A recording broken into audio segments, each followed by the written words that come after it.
I'm Amy Cherry. This local news is a service of Flagler County's Toyota dealer, Beaver Toyota, here to wow ya. It's happening statewide, and it's happening here in Flagler County. We're seeing an increase in COVID-19 transmission. John Arking has the latest. Flagler County Health Officer Bob Snyder says that just as Florida has reported an uptick in COVID-19 cases, the same trend is being observed in Flagler County. Not only number of cases have increased, but the positivity rate of cases as well. In addition, we've seen an uptick in the number of influenza-like flu illnesses for emergency room visits increase also.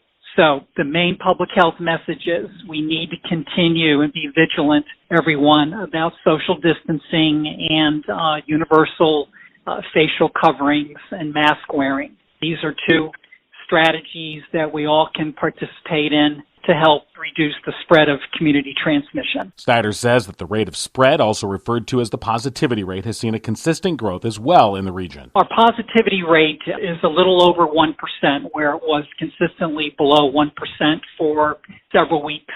So again, we've just seen this real sharp little uptick in cases locally, not only here in Flagler, but in Volusia County, St. Johns, and Duval County as well. On a good note, Snyder says local hospital capacity is more than sufficient, including ICU bed availability, and there have been 0 COVID admissions. But he reiterates mask wearing and social distancing are still vitally important to try and check the spread of the virus. From the WNZF Newsroom, I'm John Arking.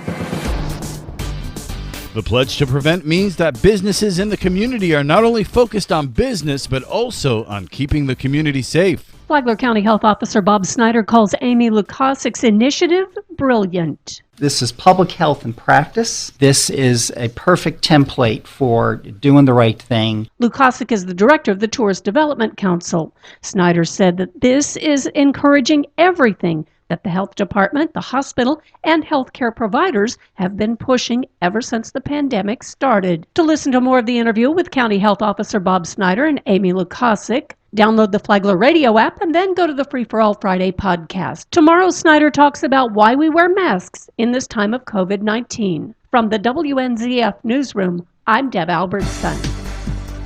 A man is accused of molesting missing children. Tony Magoo has the details. On November 18, 2019, members of the Flagler County Sheriff's Office were dispatched to the Legacy Vacation Resort at 98 Palm Coast Resort Boulevard regarding 4 juveniles who had been reported missing from outside of Flagler County. The juveniles told deputies they had been taken to a residence at 113 Brittany Lane in Palm Coast by 66-year-old George Pruill for several days. While juveniles were at the residence, Pruill engaged in sexual activity with them after allegedly putting an unknown substance into the juveniles' drinks. On Monday, an arrest warrant was issued for Pruill for the charges of lewd and lascivious battery, along with other charges. The judge also ordered that Pruill surrender his passport upon his arrest.